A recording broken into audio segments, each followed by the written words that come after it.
you talk about strategic islands in the Pacific. Now, one of those islands, as we both know, is the Chagos Islands.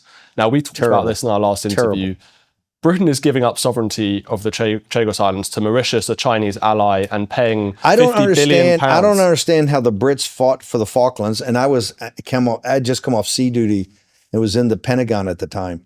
I don't see how you fight for the Falklands in the South Atlantic and you give away one of the greatest strategic assets in the world today. People should know this obscure island of Diego Garcia. And if you're a Pacific Fleet sailor, it's everything, because that's where you refuel, that's where you restore. It's basically a pier and a runway.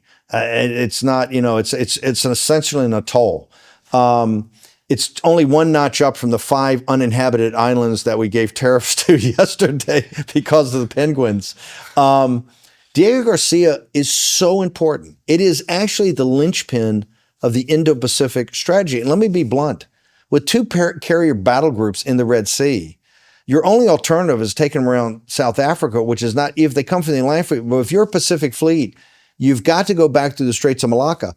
Somehow somebody's got to refuel or restore at Diego Garcia. Now, I have been adamant, and I really want to give a thanks to Nigel Farage, who has done a tremendous job of bringing up to the top of the pile here in the United States that people think about. My understanding is that giving it back to Mauritius, who's up to the neck with the Chinese Communist Party, there is a lease that's going to be done for 99 years.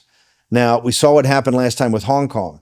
I adamantly oppose that. I think that the United States, and they've come and talked about it. I think Lord Mandelson or Sir Keir, I think there's obviously been discussions with inside the United States, because Nigel brought this up as a big deal.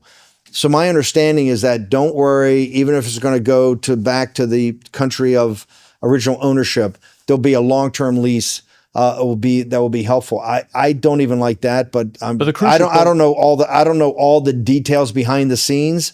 But having been a sailor that's sailed in the waters of Diego Garcia and had ships in my squadron have to go port there and refuel and replenish, it's not I tell people, when you talk about the Pacific Ocean, you talk about the South Pacific, you talk about the Indian Ocean, you're talking about vast spaces of ocean that are so vast, in these tiny spots that are these atolls. And Diego Garcia has been essentially a military base for us since World War II. It just seems odd, because Donald Trump could have vetoed the deal and he didn't, or it looks like he hasn't. And I don't know if that's totally official, but I agree with you. That's why my understanding, because I've been pretty adamant about this, my understanding is that a situation has been laid out that you can give it back, but there's a long-term lease that you control it. I'm not excited about that. I agree with Nigel. People should know that I think that may be a bone of contention later.